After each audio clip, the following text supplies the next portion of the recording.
En un mundo vasto y lleno de desafíos, todos anhelamos algo más grande que nosotros. Perdidos en nuestras búsquedas.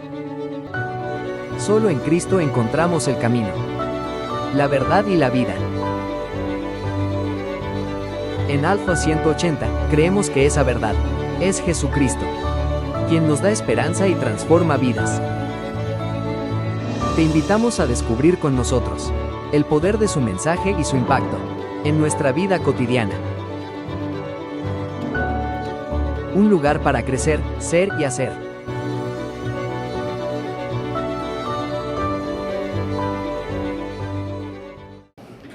Hemos venido tratando y topando enseñanzas de doctrinas básicas, doctrinas fundamentales, ¿no es cierto? En estas últimas semanas hemos tenido interesantes enseñanzas que para nuestras vidas cristianas son edificantes y muy importantes de aprender, queridos hermanos. La carta del apóstol Pedro nos enseña de que cuando alguien demande de nosotros defensa de nuestra fe, nosotros estemos preparados para, con diligencia y con sabiduría, poder exponer en lo que hemos creído y defender aquello que profesamos como nuestra fe cristiana. Por lo tanto, estas doctrinas básicas, estas doctrinas fundamentales también nos ayudan y nos enseñan a tener claro el panorama en cuanto a nuestras vidas cristianas, en cuanto a la doctrina fundamental, valga la redundancia. La semana pasada hablábamos del pecado y de la caída del hombre, y en esta mañana vamos a tratar el pacto de Dios. Y esto de pacto de Dios rápidamente puede venir a nuestra mente, imaginarnos de alguna forma por la influencia que hemos visto y que probablemente todos hayamos podido observar en alguna otra iglesia o en YouTube o en cualquiera de las formas que hayamos tenido la oportunidad de presenciar. Y puede asustarnos en algunas ocasiones porque podemos pensar en esas formas manipuladas, en esas formas tergiversadas, que muchas veces pseudo pastores y lugares donde no se enseña la palabra pueden llegar a manipular esto del pacto de Dios y pueden decir: ven y preséntate delante de Dios con una ofrenda, trae las llaves de tu carro, trae las llaves de tu casa y pacta con el Señor y el Señor traerá bendición a tu vida. Tranquilos hermanos, de antemano no vamos a pedir ofrenda especial ni mucho menos aquello que estoy mencionando, ¿no? Pero quiero traer esto a colación porque cuando hablamos del pacto de Dios, tenemos que ser muy serios al hablar de aquello. Es verdad, Satanás, por medio de falsos maestros, ha tratado de traer esta enseñanza contradictoria a la palabra de Dios, a lo que las Escrituras nos enseñan acerca del pacto de Dios. Pero no por eso nosotros podemos callarnos y dejar de hablar de lo que sí las Escrituras nos enseñan con respecto al pacto de Dios, ¿no? Esas formas manipuladas, tergiversadas, no provienen de las Escrituras, sino provienen de Dios. Provienen de hombres que manipulan la avaricia del corazón humano con el fin de obtener recursos, ¿ya? Así que ese pacto, ese no es el pacto de Dios, mucho menos es de lo que vamos a hablar el día de hoy, ¿no? Lo que sí debemos tener claro es lo que a la luz de las Escrituras nos enseña acerca de esto, del pacto de Dios. Porque no podemos dejar pasar por alto esta palabra que se menciona en el Antiguo Testamento 280 veces, la palabra berit, que viene del hebreo, que significa pacto, y que en el Nuevo Testamento también está presente por alrededor de 30 veces esta palabra en griego diateke, que significa pacto. Entonces, al estar presente más de 300 veces, esta palabra es importante que nosotros tengamos claro con respecto a esto. ¿Qué nos enseña la Biblia acerca del pacto de Dios? Ahora, un concepto rápido, una definición natural acerca del pacto es que un pacto es un contrato, es un acuerdo entre iguales, es una alianza que se hace entre dos partes iguales, en la que una se somete a la otra y ponen cada uno una parte similar. Por eso es una parte entre iguales. Pero cuando hablamos del pacto de Dios es algo muy diferente. Cuando hablamos del pacto de Dios, hablamos de un pacto asimétrico. ¿Qué es un pacto asimétrico? Es en el que el Dios soberano, el Dios de las alturas, el Dios todopoderoso, hace un pacto con el hombre, con el ser humano, con la creación. Por eso es asimétrico. Y unas dos características que nosotros debemos tener siempre presente cuando hablamos del pacto de Dios, cuando escuchamos del pacto de Dios, para saber diferenciar y poder entender que se está hablando del pacto correcto de Dios, es que Dios siempre está poniendo la iniciativa, Dios siempre provee de todos los recursos, provee de todo lo que necesita el hombre para que él lo disfrute. Entonces, la característica principal es que Dios es el que toma la iniciativa, y otra segunda característica es que Dios también es el que da los mandatos y las responsabilidades que en el caso del hombre debe cumplir. Así que no es como muchas veces hemos visto, ¿no? Que es el hombre que viene y pacta con Dios. No, es Dios el que pacta con el hombre. Es Dios en su amor, en su misericordia, en su gracia, el que pacta con el hombre. Muy contrariamente a lo que podemos ver naturalmente en la vida cotidiana, y menos aún con lo que podemos ver en lugares donde manipulan la escritura para obtener todo tipo de beneficio que no corresponde a lo que la Biblia nos ha enseñado. Pero bien, vamos a hablar de dos pactos principales que los cristianos debemos entender y comprender, y que la Biblia los registra: el pacto de obras y el pacto de gracia. ¿Qué es el pacto de obras? Voy a dar un concepto, queridos hermanos. Este pacto es una relación precaída entre Dios, precaída, antes de la caída, quiere decir, antes de la caída del hombre, entre Dios y Adán. Este es un pacto asimétrico, en el sentido de que no hay dos partes iguales que entren en una relación uno con el otro. Es Dios que en su bondad decide entrar en comunión con Adán, prometiendo ciertas bendiciones y que requieren ciertas responsabilidades del hombre. Dios soberanamente impone las condiciones a Adán en el Edén. Este pacto es antes de la caída, y vemos que Dios está poniendo todas las condiciones que la verdad no son otra cosa que beneficios para Adán, pero también pone responsabilidades, como lo vamos a ver en el capítulo de Génesis. En el capítulo de Génesis, capítulo 2, versículo 16, vamos a ver lo que habla acerca del pacto. No vamos a encontrar la palabra pacto, pero encontramos las condiciones que tiene un pacto. Capítulo 2, versículo 16 dice: y mandó Jehová Dios al hombre diciendo: de todo árbol del huerto podrás comer, mas del árbol de la creencia del bien y del mal no comerás, porque el día que de él comieres, ¿qué dice la Escritura? Ciertamente morirás.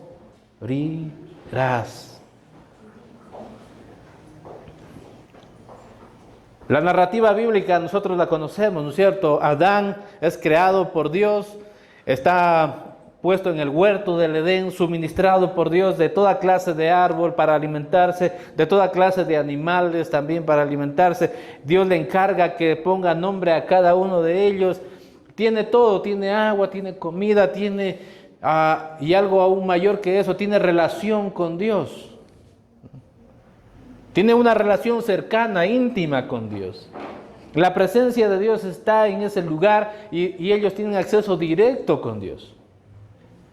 No tenían falta de nada, nada les hacía falta a ellos, pero hay algo que podemos ver aquí. Es que Dios da un mandato. Dios pacta con Adán, ¿cierto? Mira, tienes todo lo que necesitas. Pero hay una cosa que no debes hacer. Hay una sola cosa que no puedes hacer. Y es del árbol del conocimiento del bien y del mal, el que está ahí. De ese no comas, de ese no te suministres. Porque el día que lo hagas, ciertamente ese día morirás, dice la Escritura. El mandato es claro. No había dónde perderse. Pero precisamente en aquello que Dios le ordena, le manda que no haga, es lo que precisamente va y hace el ser humano. Adán. Adán y Eva. Ahora, en la primera prueba de fidelidad del hombre, vemos al hombre fallando, quebrantando el pacto con Dios, quebrantando la relación entre Dios y la humanidad. Porque Dios y la humanidad, si solo Adán y Eva fueron los que fallaron ahí, querido hermano, cuando Dios hace un pacto con Adán y con Eva, ellos son los representantes de la humanidad en el Edén. Cuando ellos quebrantan la relación entre Dios y el hombre, porque fallan a la primera prueba de fidelidad, acarrean condenación, corrupción, muerte a toda la humanidad. Porque fallaron en el mandato de Dios, no pudieron mantenerse en fidelidad, no pudieron cumplir lo que Dios les había pedido que hagan.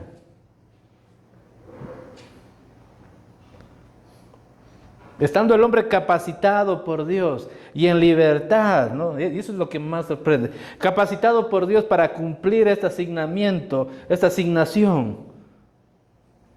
Capacitado con libertad también. Hace lo que no debía hacer.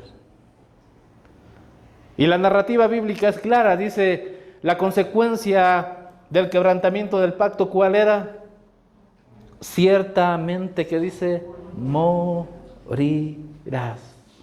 Dios en ese momento podía haber exterminado a Adán y a Eva y hubiera acabado, y si hubiera querido hubiera regenerado y haber hecho otra creación de hombres, pero su amor y su misericordia y su gracia en ese momento trágico para la humanidad, en ese momento difícil, se revelan a Adán como promesa de salvación para el hombre. La cual, claro, pasarán muchos años, pasarán por procesos, pasarán por algunos otros pactos que vamos a ver más adelante, para llegar a darse el cumplimiento y la revelación de este nuevo pacto, el pacto de gracia, por el cual, por medio del Señor Jesucristo, traerá redención, vida eterna a los escogidos por el Padre. En Génesis capítulo 3, versículo 15 nos enseña esto. Vamos a ir a la Escritura. Mira lo que dice. Y pondré enemistad, dice, entre ti y la mujer, y entre tu simiente y la simiente suya. Esta te herirá en la cabeza y tú le herirás en el calcañar. Los teólogos afirman que esta era la evidencia, la muestra, la revelación, la primera revelación a Adán del plan de redención de Dios. De cómo Cristo Jesús iba a vencer a Satanás y a la muerte, pero lo iba a hacer a través de la muerte de Él en la cruz. El Señor Jesús iba a vencer a Satanás. La simiente de la mujer de la que habla Génesis 3:15 es el Señor Jesucristo venciendo a la simiente de Satanás. Pero esta le herirá en el calcañar, dice la Escritura. Era necesario que Cristo padezca muerte en la cruz para que pueda traer salvación y vida eterna. La Escritura es clara y dice que la paga del pecado es muerte. La dádiva de Dios es vida. Y sin derramamiento de sangre, dice la Escritura, no hay remisión de pecados. Quedamos ahí, hermanos. Quedémonos con la idea de Génesis 3:15. Les decía que esta era la primera revelación de Dios en cuanto al pacto de gracia, pero para que llegue a ese momento va a ocurrir todo un proceso. Van a haber otros pactos, como el pacto de Noé.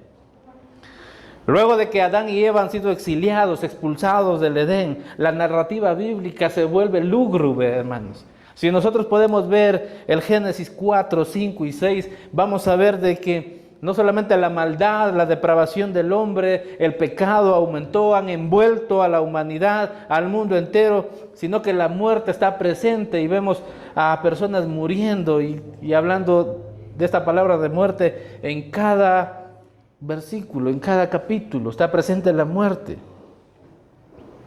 Pero la depravación, como decía, y el pecado han encerrado nuevamente al mundo entero. Y Dios trae en respuesta de esa maldad y de ese pecado un diluvio que exterminará con la mayoría de la humanidad, de la cual solo Noé, sus hijos, Noé, su esposa, sus hijos y sus nueras han sido llamados a entablar un pacto con Dios, una relación de pacto con Dios, en las cuales el Señor, nuestro Dios, le promete que quiere empezar con ellos una nueva creación.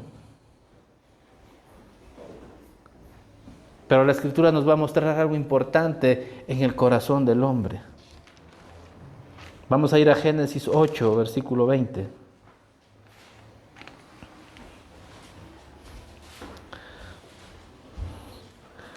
Dice, y edificó Noé un altar a Jehová, y tomó de todo animal limpio y de toda ave limpia, y ofreció holocausto en el altar.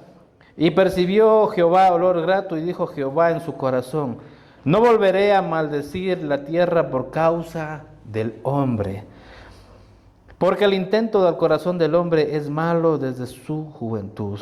Ni volveré más a destruir todo ser viviente como he hecho. Mientras la tierra permanezca, no cesarán la sementera y la siega, el frío y el calor, el verano y el invierno, y el día y la noche. Por causa de la depravación y de la maldad del ser humano, Dios extermina a la humanidad, entabla un pacto con Noé y les dice que ellos son el nuevo comienzo. Y no sé ustedes, hermanos, pero si han leído la narrativa bíblica, si nosotros hubiéramos estado presentes, viendo todo el poderío de Dios, cómo el diluvio viene y extermina a esta generación de maldad, ¿cuál creen que hubiera sido su respuesta luego de bajarse del arca? ¿No es cierto? Ni ocurrírsenos pecar, ¿no es cierto? Ni ocurrírsenos, o sea, querer pecar nuevamente. Pero la Escritura es clara. Dios conoce los corazones. Y dice, porque el intento del corazón del hombre es malo desde su juventud. ¿Qué creen que hace Adán apenas baja del arca? Conocemos la historia. Perdón, Noé, gracias por la corrección. Están despiertos, no están durmiendo, eso es bueno. Eso es bueno, ¿no? No estamos cruzando las ideas. ¿Qué hace Noé apenas baja del arca? ¿Qué hace Noé? Se embriaga, dice la Escritura, ¿no es cierto? Vemos que el corazón del hombre tiende al mal, tiende rápidamente al mal. Pero por el contrario, Dios ya ha prometido preservar al mundo, preservar al hombre, y su promesa de rescatar a la humanidad sigue vigente. Ese plan de salvación empieza a seguir operando. Y le ha prometido a Noé de que no volverá a exterminar al ser humano, de que no va a exterminar a todo ser viviente. Y en respuesta de esa promesa va a dar una señal que siempre que se vea va a recordar esa promesa de fidelidad de Dios. Aunque el hombre falle, dice la Escritura, ¿no? Que aunque el hombre en su intento de su corazón siempre va a buscar el mal, Dios permanecerá fiel en la promesa que hizo de no volver a mandar un diluvio. Y eso vemos en Génesis 9, capítulo 9, versículos del 11 al 17. Mira lo que le dice a Noé, dice, estableceré, dice, mi pacto con vosotros y no exterminaré ya más toda carne con aguas de diluvio, ni habrá más diluvio para destruir la tierra. Y dijo Dios, esta es la señal del pacto que yo establezco entre mí y vosotros. Nuevamente, ¿recuerdan las características de un pacto de Dios? Es Él poniendo las condiciones, es Él poniendo la iniciativa, es Él dando el primer paso, es siempre Él, no es el hombre. Es Él el que pone los mandamientos, el que pone las condiciones. Mi arco, dice, he puesto en las nubes. A ver, del 12 vamos. Y dijo Dios, esta es la señal del pacto que yo establezco entre mí y vosotros y todo ser viviente que está con vosotros por siglos perpetuos. Mi arco he puesto en las nubes, el cual será por señal del pacto entre mí y la tierra. y sucederá que cuando haga venir nubes sobre la tierra, se dejará ver entonces mi arco en las nubes, y me acordaré del pacto mío que hay entre mí y vosotros y todo ser viviente de toda carne, y no habrá más diluvio de aguas para destruir toda carne. Estará el arco en las nubes, y lo veré y me acordaré del pacto perpetuo entre Dios y todo ser viviente, con toda carne que hay sobre la tierra. Dijo pues Dios a Noé: esta es la señal del pacto que he establecido entre mí y toda carne que está sobre la tierra. Amén. La promesa de Dios siempre ha sido salvación al hombre. Y aunque el hombre ha fallado, Él siempre permanece fiel. ¿No te suena tan familiar? ¿No conoces a alguien cercano que tiene este tipo de condiciones? Promete tanto a Dios y otras tantas veces le falla. Cuidado con codiarle al que está al lado, ¿no? Hablo de nosotros mismos. Hablo de cada uno de nosotros. Habiendo visto su palabra, conocemos la doctrina de la gracia, el pacto de la gracia, tenemos la Escritura que nos dirige, nos enseña, encamina nuestras vidas. Pero ¿no te has encontrado muchas veces haciéndole promesas a Dios y otras muchas veces fallándole? Por eso es importante que tengamos esta doctrina del pacto. Porque a pesar de que nosotros fallamos, a pesar de que nosotros quebrantamos muchas veces lo que con nuestra propia boca estamos diciéndole al Señor, su fidelidad permanece, su amor permanece y su gracia permanece. Él mismo nos ayuda a seguir adelante. Pero bueno, luego del pacto con Noé, vemos que el mal sigue arruinando el mundo. El plan de Dios sigue en curso. La fidelidad de Dios no reposa, no para. Y en la narrativa bíblica vamos a encontrar que Dios llama a Abraham a una relación de pacto. Y recuerdan a este hombre en tierra de Ur, de los caldeos. Este hombre es llamado a una alianza redentora, a desarrollarse entre Dios y Abraham. Y le manda a salir de la tierra de donde él habita, de su parentela, y que vaya a una tierra que él le va a dar. Una porción de tierra que él le va a dar. Y no solamente eso, sino que le dice que le va a dar una familia, una generación tan grande como pueda contar las estrellas. Y todos conocemos que las características, los condicionamientos que este hombre tiene no son para nada favorables en cuanto a lo que Dios ha prometido. Pero si hay algo que nos estamos dando cuenta y aprendiendo es que cuando Dios promete algo, Él es fiel, Él es justo, Él cumplirá. Y vemos a este hombre que sale y ¿qué creen? Rápidamente empiezan a diseñar ellos su propio plan de crecimiento familiar, ¿no? Vemos a Sara llevándole a la esclava Agar, a su esposo Abraham, para que por medio de ella nazca un niño, el cual ellos piensan, y Dios dice, no es de esa forma. De ti van a nacer, de Sara, y a los 90 y pico de años, Sara concibe y vemos el cumplimiento de Dios. Dios es fiel, hermanos. Pero nuevamente el hombre fallando, el hombre equivocándose, el hombre quebrantando el pacto de Dios. Y conocemos la historia de Ismael también, ¿no es cierto? Y conocemos la historia de Isaac, pero la Escritura nos muestra claramente y Dios dice, es con Isaac con el que mantendré el pacto. Al otro haré una gran nación, sí, fiera para la guerra y todo, pero es con Isaac con quien mantendré el pacto.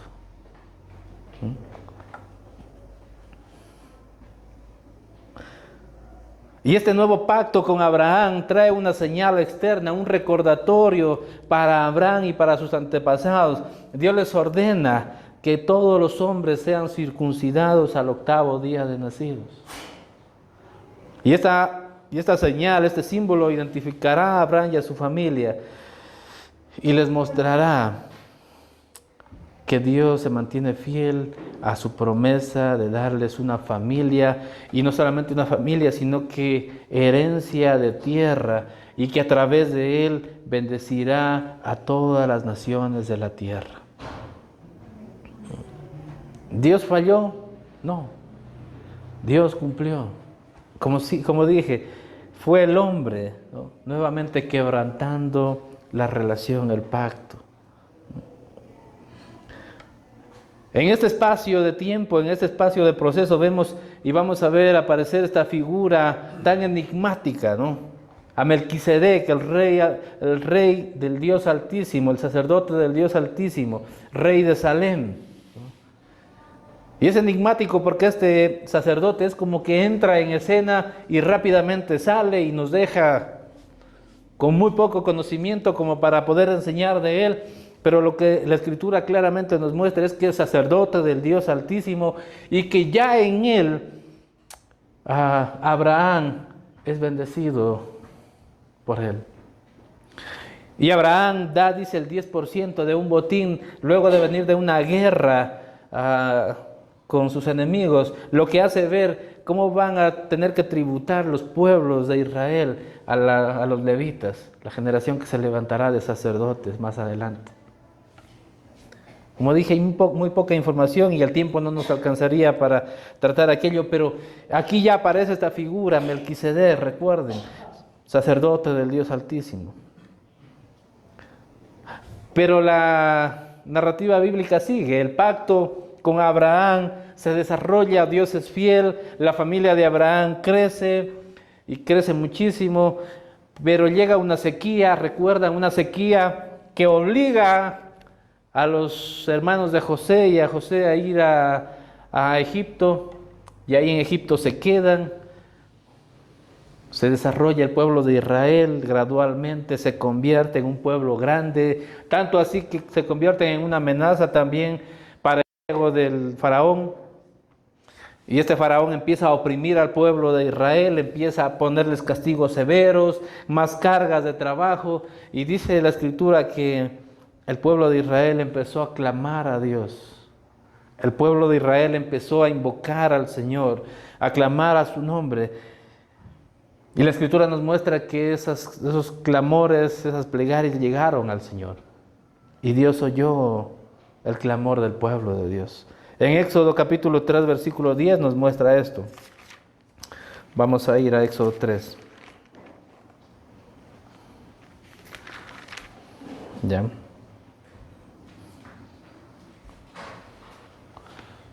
Y va a llamar a Moisés, aquí por primera vez, ¿no?, como el libertador del pueblo de Israel. Y mira lo que les dice: ven por tanto ahora y te enviaré a Faraón. Aquí tengo una corrección. Capítulo 3, versículos desde el 6.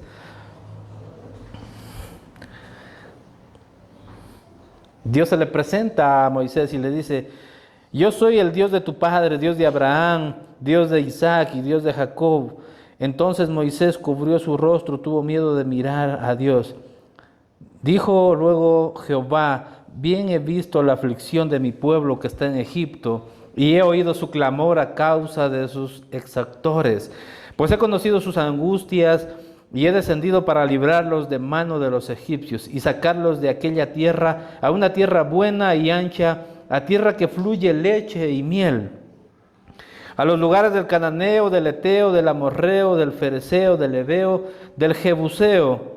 El clamor pues de los hijos de Israel ha venido delante de mí, y también he visto la opresión con que los egipcios los oprimen. Ven por tanto ahora y te enviaré a Faraón para que saques de Egipto a mi pueblo, a mi pueblo, los hijos de Israel.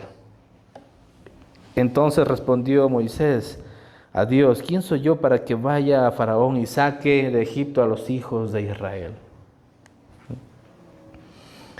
Vemos que Dios escucha el clamor del pueblo de Israel, llama a Moisés, nuevamente Dios poniendo las condiciones, un nuevo pacto en el que Él libertará al pueblo de Israel por medio de Moisés, nuevamente Él poniendo todas las condiciones, y nosotros sabemos y entendemos cómo Dios liberó al pueblo de Israel, con qué poder y con qué gloria Dios liberó al pueblo de Israel. Utilizó plagas y utilizó muchas cosas para poder libertar al pueblo de Israel. Vemos a Dios nuevamente en evidencia, haciendo todo, poniendo la iniciativa. Luego de que sacan al pueblo de Israel, Moisés, como libertador de Israel, lo lleva, o es llevado el pueblo al monte Sinaí, este monte donde la presencia de Dios está presente y los israelitas dicen que tienen miedo de acercarse a Dios. Por lo tanto, Moisés tiene que subir al monte donde se encontrará con Dios y el cual le dará los 10 mandamientos. Pero ¿qué creen? Mientras sube Moisés al monte, abajo se encuentra el hermano de Moisés, Aarón, el cual iba a ser el primer sumo sacerdote, ¿no?, de la tribu de Leví. Pero muy contrario, estar esperando los designios, los decretos, los mandamientos de Dios, está en contubernio con el pueblo de Israel haciendo un becerro de oro para adorarle. Rápidamente vemos cómo se olvida el hombre el pacto de Dios.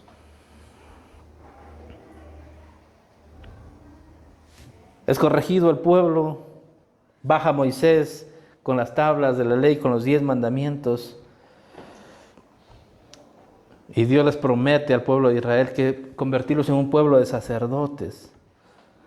Les da los mandamientos y les promete bendiciones al obedecerlos, y también les promete o les enseña que habrá consecuencias en caso de desobedecerlos, ¿no? El pacto con Moisés se desarrolla y empieza el sacerdocio levítico, se construye el primer tabernáculo.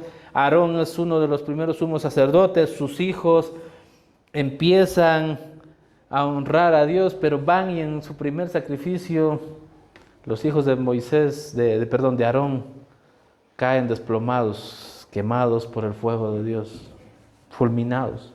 ¿Por qué? Porque fueron y se presentaron y ofrecieron un sacrificio que no era el que les había pedido el Señor, un fuego que no les había pedido el Señor.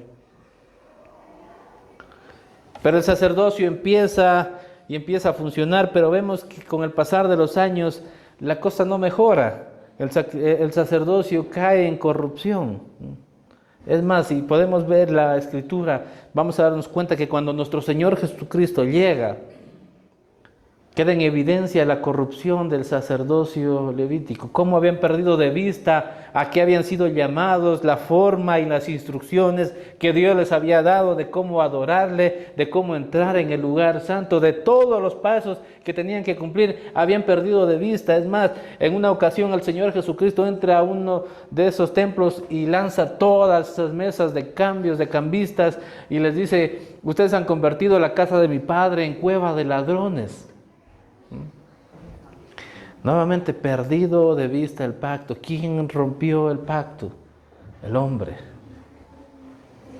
Pero Dios permanece fiel, Dios permanece en su promesa. Luego de que el pueblo de Israel entra a Canaán, ¿no?, de la cual dice la Escritura que Moisés y Aarón solamente vieron de lejos la tierra, no pudieron entrar. Luego de que se instaura Israel en la tierra de Canaán, la tierra prometida, rápidamente empiezan a ver que en las naciones a su alrededor tienen reyes. ¿Y qué creen que hace el hombre? Pide un rey.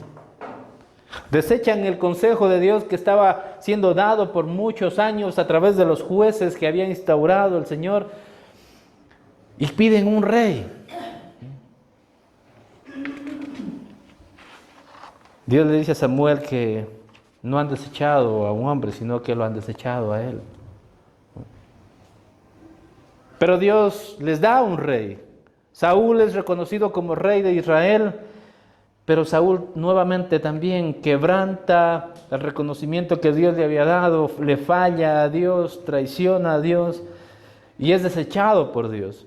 Y Dios elige a un nuevo rey, a David. Este hombre, recuerdan a David, el hombre conforme al corazón de Dios, un líder exitoso, capaz de vencer a los enemigos de Israel, fue capaz de restaurar el orden. pero tuvo una característica especial. Fue el que empezó a querer construir un templo para que Dios more con su pueblo.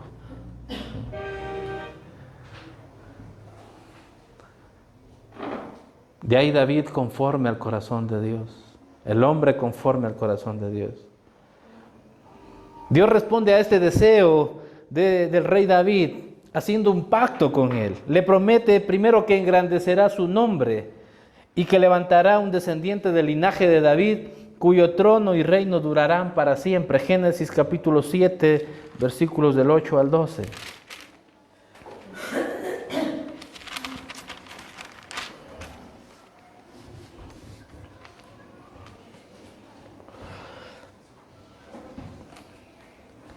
No, perdón, está equivocado.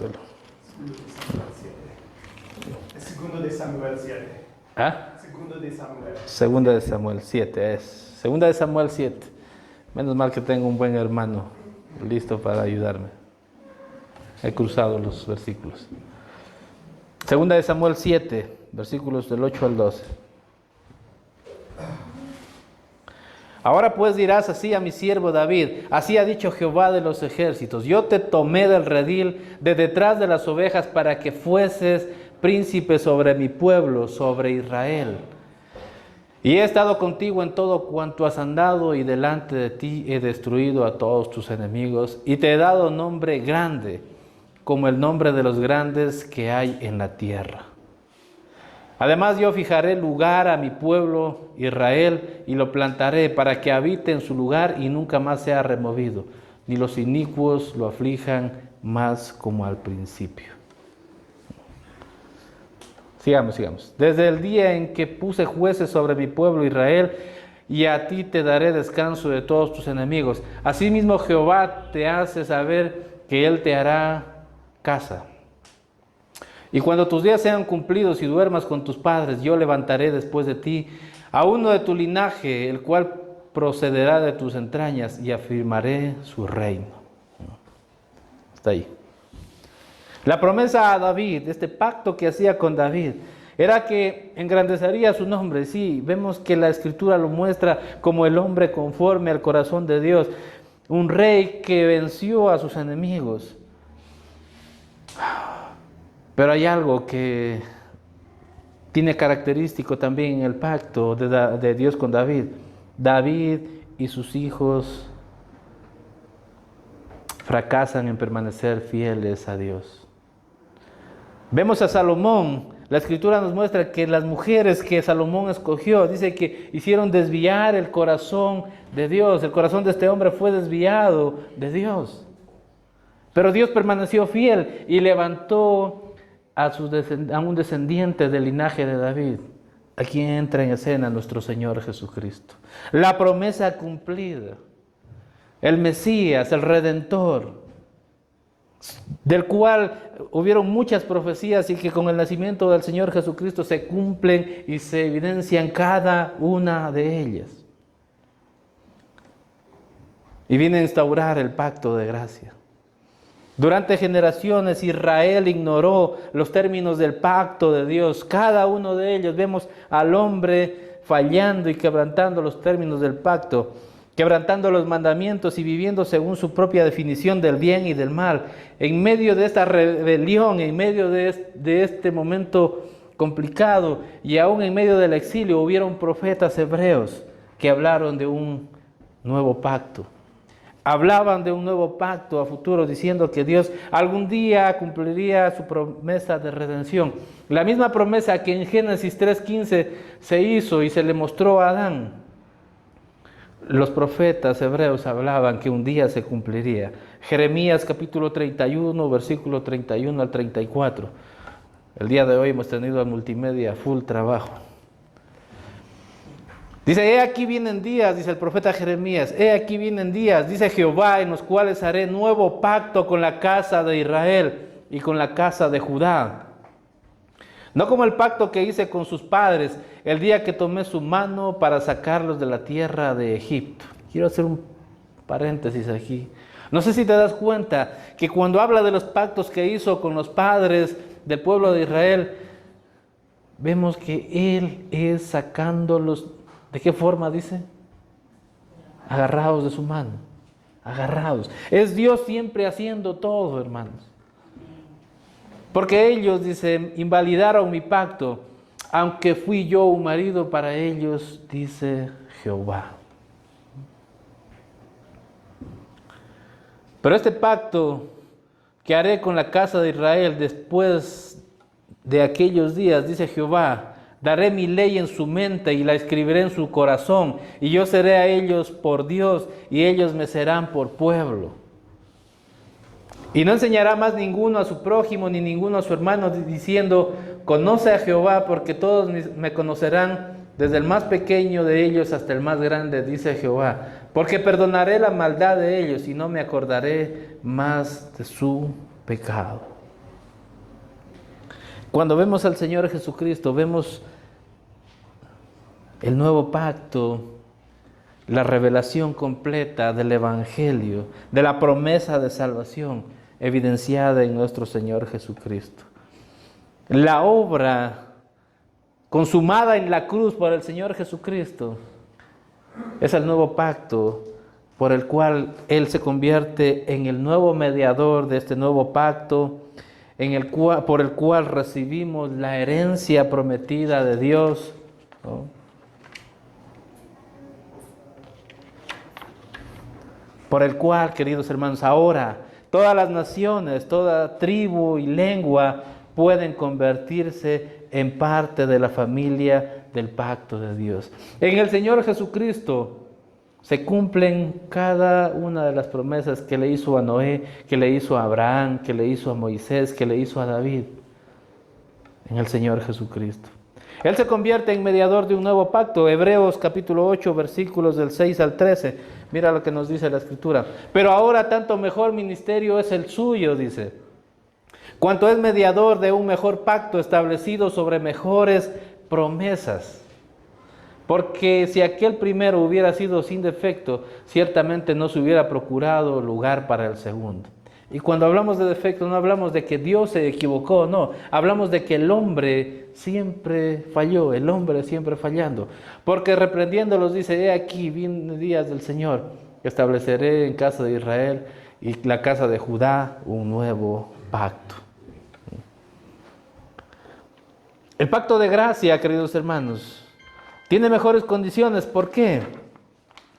Porque es un pacto en el que nosotros no tenemos nada que hacer.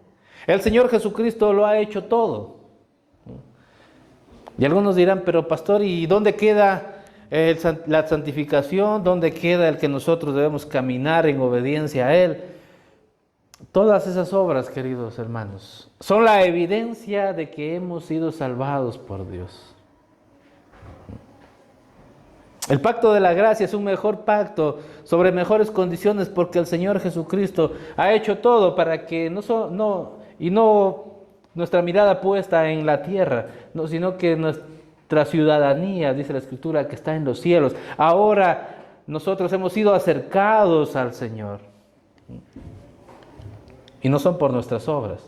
¿Por qué enseño esto? Porque el día de hoy escuchamos muchas veces a muchos cristianos que se confesan como cristianos, pero que pueden estar pensando de que necesitan cumplir obras para ganar la salvación. Y la Escritura es clara, queridos hermanos. Nosotros por las obras no ganamos la salvación. Es Cristo Jesús, es su sacrificio en la cruz, la que nos ha otorgado salvación y vida eterna. Efesios capítulo 2, versículos del 8 al... Y vamos a leer desde el 8 al 22 para ver lo que nos dice la Escritura y aclararnos esto del pacto de gracia. Porque por gracia sois salvos, dice, por medio de la fe, y esto no de vosotros, pues es don de Dios, no por obras para que nadie se gloríe. Porque somos hechura suya, creados en Cristo Jesús para buenas obras, las cuales Dios preparó de antemano para que anduviésemos en ellas. Por tanto, acordaos de que en otro tiempo, vosotros los gentiles, en cuanto a la carne, erais llamados sin circuncisión por la llamada circuncisión hecha con mano en la carne. En aquel tiempo estabais sin Cristo, alejados de la ciudadanía de Israel y ajenos a los pactos de la promesa, sin esperanza y sin Dios en el mundo. Pero ahora en Cristo Jesús, ¿no? Pero ahora en Cristo Jesús, hermanos queridos. Vosotros que en otro tiempo estabais lejos, habéis sido hechos cercanos por la sangre de Cristo. Porque Él es nuestra paz, que de ambos pueblos hizo uno, derribando la pared intermedia de separación, aboliendo en su carne las enemistades, la ley de los mandamientos expresados en ordenanzas, para crear en sí mismo de los dos uno solo y un nuevo hombre, haciendo la paz. Y mediante la cruz reconciliar con Dios a ambos en un solo cuerpo, matando en ella las enemistades. Y vino y anunció las buenas nuevas de paz a vosotros que estabais lejos y a los que estaban cerca. Porque por medio de Él, los unos y los otros, tenemos entrada por un mismo Espíritu al Padre. Vemos que Jesús ha hecho todo, queridos hermanos. Él en la cruz del Calvario venció a la muerte, venció a Satanás. Y ahora tenemos vida eterna en Él. Tenemos salvación. Ahora yo voy a decir algo aquí que es muy delicado, pero quiero que presten atención. Es que la salvación sí fue por obras. Y dirán, pero pastor acaba de decir que las obras, y la Biblia nos muestra que no es por obras para que nadie se gloríe, y como dice que ahora sí son por obras. La situación es que las obras nosotros nunca pudimos cumplirlas, fallamos en cada una de ellas. Y la historia bíblica nos muestra que cada hombre que Dios llamó a establecer un pacto, todos fallaron. Pero Cristo vino y Él dice en la Escritura, yo no he venido a abrogar la ley, yo he venido a cumplirla. Y Él cumple cada uno de los mandamientos. Y Él va a la cruz en nuestro lugar. El castigo que nos correspondía a nosotros por ser pecadores, Él lo recibe, lo asume. Y aquí viene la doctrina de la sustitución. Y es que el lugar que nos correspondía a nosotros, Él lo toma. Y el lugar que le corresponde a Él, la justicia, nos lo da a nosotros. Y es que es imputada la justicia de Dios a nosotros por el sacrificio de Cristo en la cruz. Él cumplió todo, hermanos. Es la obra de Jesús en la cruz por la cual nosotros somos salvos. Y sí, las obras que nosotros podemos continuar, la santificación diaria, la obediencia, la oración, el vivir vidas acorde al Evangelio, son la evidencia de que hemos sido salvados, queridos hermanos. Es evidencia de que ha venido una salvación grande a nuestras vidas.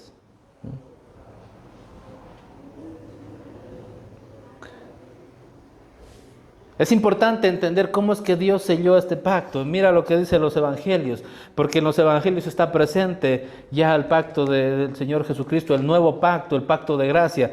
Lucas 22:20, para ir terminando. Cómo el Señor Jesucristo sella este nuevo pacto. Dice, de igual manera, después que hubo cenado el Señor Jesús con sus apóstoles, tomó la copa diciendo, esta copa es el nuevo pacto que en mi sangre que por vosotros es derramada o se derrama. El derramamiento de sangre trae remisión de pecados. El derramamiento de la sangre de nuestro Señor Jesucristo en la cruz trajo remisión de nuestros pecados, hermanos. La sangre del Señor Jesucristo selló este nuevo pacto en el que tú y yo somos salvos por gracia, por la obra del Señor Jesús. Pongámonos de pie, hermanos.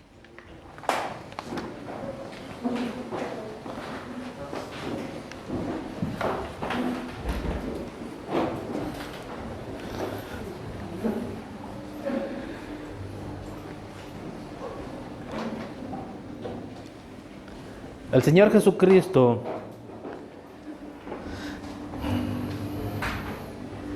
Con su sangre selló el nuevo pacto.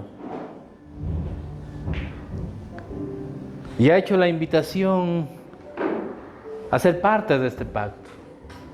Dios el Padre ha llamado, dice, desde antes de la fundación del mundo, ha predestinado a aquellos que debían ser salvos.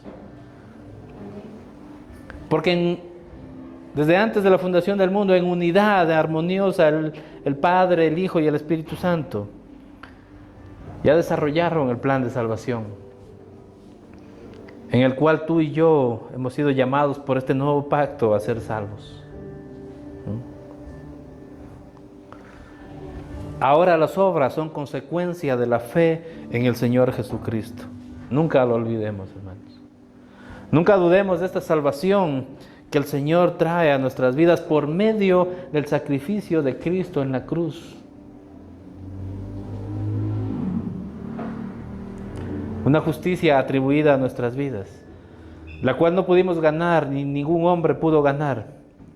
El primer Adán quebrantó el mandamiento en el Edén, pero el segundo Adán redimió al hombre en la cruz del Calvario.